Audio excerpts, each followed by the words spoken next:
Wasiwasi. Neno hilo linaweza kutumaliza kiroho. Je, umewahi kuona mtu mbaya akifanikiwa wakati wewe unapambana? Umewahi kuhangaika kwa sababu waovu wana furaha wakati wema wanateseka? Daudi, mfalme mkuu wa Israeli, alikabiliwa na tatizo hilo hilo. Katika Zaburi ya 37 anatupatia jibu la kina. Hatupaswi kuhangaika kwa sababu ya waovu. Kwa nini? Kwa sababu Mungu yu hai na yeye ni hakimu wa haki. Leo tutachunguza Zaburi hii ya kufundisha ambayo ni wimbo wa matumaini kwa wote wanaopambana na wasiwasi. Daudi ameandika Zaburi hii kama mwongozo wa kiroho kwa wale wanaojikuta katika mazingira magumu. Anasema, usihangaike kwa sababu ya waovu, wala usiwe na wivu wa wafanyao uovu. Haya si maneno ya kawaida, ni amri kutoka kwa Mungu mwenyewe. Tutajifunza jinsi ya kuishi bila wasiwasi hata wakati mambo yanapoonekana si haki duniani. Hebu tusikize maneno ya Daudi moja kwa moja kutoka katika Zaburi ya 37, usihangaike kwa sababu ya waovu, wala usiwe na wivu wa wafanyao uovu. Kwa maana watanyauka upesi kama majani na kukauka kama mboga za kijani kibichi. Mtumaini Bwana, ufanye mema, kaa katika nchi, ujishughulikie uaminifu. Jifurahishe katika Bwana, naye atakupa haja za moyo wako. Mkabidhi njia yako kwa Bwana, mtumaini naye atafanya. Atalifanya haki yako ionekane kama mwanga na hukumu yako kama adhuhuri. Tulia mbele za Bwana, umngojee kwa uvumilivu, usihangaike kwa sababu ya yule afanikiwaye katika njia zake, kwa sababu ya mtu afanyaye mipango mibaya. Haya ni maneno ya matumaini makuu. Daudi anatuambia tusijali wasiwasi, bali tumtumaini Mungu. Yeye atatusaidia. Kuna mambo muhimu sana katika Zaburi hii ambayo wengi hawayaoni. Kwanza, neno hangaika katika Kiebrania ni ichara, linamaanisha kuwaka moto wa hasira ndani ya moyo. Si wasiwasi wa kawaida, ni moto unaowaka ndani yako ukiona uovu ukifanikiwa. Pili, Daudi anazungumza kuhusu kuwakalia ardhi imara 4 katika Zaburi hii. Hili ni rejea la moja kwa moja la agano la Mungu kwa Israeli kuhusu nchi takatifu. Wema wataikalia ardhi, lakini waovu wataondolewa.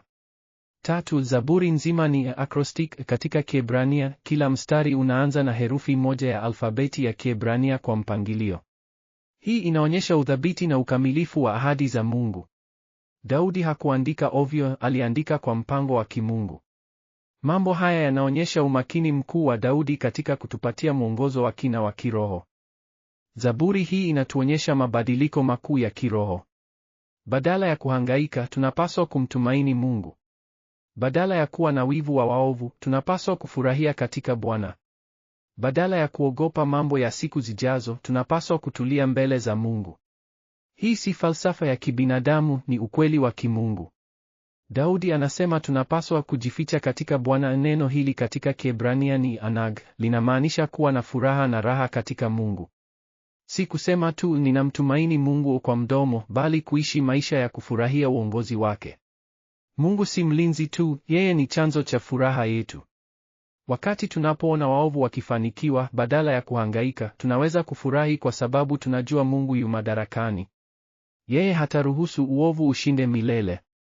Muda wake wa hukumu unakuja. Viumbe wa Mungu pia wanashuhudia ukweli huu wa kiroho. Wanajua jinsi Mungu anavyoongoza ulimwengu wake kwa haki. Mchungaji wetu hajawahi kutusahau wakati wa hatari. Hata wakati mvua hazinyeshi kwa muda mrefu, yeye anatupeleka mahali pa maji. Kutoka juu, naona jinsi waovu wanavyojifanya wenye nguvu. Lakini naona pia jinsi Mungu anavyowaangalia kwa makini. Hukumu yake inakuja kwa hakika. Mimi nilipotembea na Nuhu katika safina, niliamini agano la Mungu la amani. Leo naona agano hilo bado lipo. Mungu hafurahii katika uovu, yeye anawapenda wema. Sasa ni wakati wa kutumia mafundisho haya maishani mwetu. Kwanza, wakati tunapoona waovu wakifanikiwa, tusihangaike. Badala yake, tuombe kwa ajili yao na kwa ajili ya haki. Pili, tumwamini Mungu kuwa yeye ni hakimu wa haki. Yeye hataruhusu uovu ushinde milele. Tatizo lako halitamshinda Mungu. Tatu, tujifi katika Bwana kupitia ibada, kusoma neno lake na ushirika wa kiroho. Matumaini hayatoki kwa kutazama mazingira, yanatoka kwa kumjua Mungu. 4, tuwe na uvumilivu. Muda wa Mungu si muda wetu, lakini muda wake ni mzuri. Kama unavumilia kulinda shamba lako hadi mavuno, vivyo hivyo umvumilie Mungu katika maisha yako. 5. Tukumbuke kuwa tunaishi kwa ajili ya milele, si kwa ajili ya siku za hapa duniani tu. Waovu watakuwa hawajui, lakini wema watakuwa na Mungu milele. Hebu tuombe pamoja. Baba wa mbinguni, tunakushukuru kwa mafundisho ya Daudi katika Zaburi hii. Tunaomba utuongoze tusije tukahangaika kwa sababu ya waovu. Badala yake, tutakutumaini wewe ambaye uhakimu wa haki. Tuondolee wivu dhidi ya wale wanaofanya mabaya na wanafanikiwa kwa muda. Tujifunze kujificha katika wewe na kupata furaha yetu katika mahusiano yetu nawe. Tupe uvumilivu wa kungoja muda wako wa haki. Tunahitaji nguvu zako ili kuishi maisha ya matumaini badala ya wasiwasi.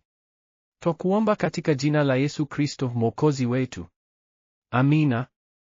Jiandikishe kwa maudhui zaidi ya kusoma Biblia.